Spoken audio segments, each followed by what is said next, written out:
Kunafa chocolate നമ്മുടെ നാട്ടിൽ ഞാൻ ഇവിടെ നിന്നാണ് ആദ്യം കഴിച്ചത്. ഞാൻ മുമ്പ് കഴിച്ചിട്ടില്ല. അപ്പോൾ okay, will unbox and have it. ഇതാണ് കേട്ടോ പാക്കേജൊക്കെ, പ്രീമിയം പാക്കേജാണ്. അപ്പോൾ നിങ്ങൾക്ക് അഫോർഡബിൾ ആയിട്ട് അങ്ങനെ കുനാഫ ചോക്ലേറ്റ് കഴിക്കണം എന്നാഗ്രഹം, അതല്ല ബാക്കി ഏത് ഡ്രൈ ഫ്രൂട്ട്സ് എല്ലാം അഫോർഡബിൾ ആയിട്ട് വേണമെങ്കിൽ ദുബാ കോൺടാക്ട് ചെയ്യുക. നമ്മൾ പൊട്ടിക്കണം, ലൈവായിട്ട് നിങ്ങൾ പൊട്ടിച്ച് കാണിക്കണം. അപ്പോൾ ഞാനും എൻ്റെ ക്യാമറമാനും ഡബിൾ ഹെൽപ്പ് ചെയ്യണം ഗൈസ്, സാധനം പൊട്ടിച്ചേക്കാൻ. അപ്പോൾ മാവേലിക്കും കൊടുക്കുന്നതായിരിക്കും ഗൈസ്. ഓ, നമ്മൾ അവിടെ കാണുന്നത് പോലെ തന്നെ ലൈൻസ് ഒക്കെ ഉണ്ടാണ്, സോ ബ്യൂട്ടിഫുൾ. അപ്പോൾ പൊട്ടിച്ച് ഇതാ നോക്കി, സി ആ കുനാഫ മാവേലിക്ക് കൊടുക്കാം.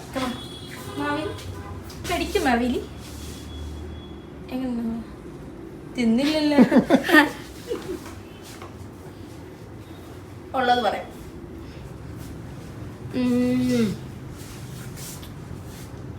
കുനാഫ ചോക്ലേറ്റ് കഴിക്കാം. അതായത് കുനാഫ ഫുള്ളി ഫിൽഡ് ആണ് ഗൈസ്. അപ്പം നിങ്ങൾക്ക് താല്പര്യം ഉണ്ടെങ്കിൽ നിങ്ങൾ ഇവിടെ തന്നെ ചെക്കൗട്ട് ചെയ്യണം. ഏറ്റവും അഫോർഡബിൾ ആയിട്ടുള്ള രീതിയിൽ ദുബൈയിൽ നിന്ന് പർച്ചേസ് ചെയ്യാൻ പറ്റും. അപ്പം മാവേലി സത്യം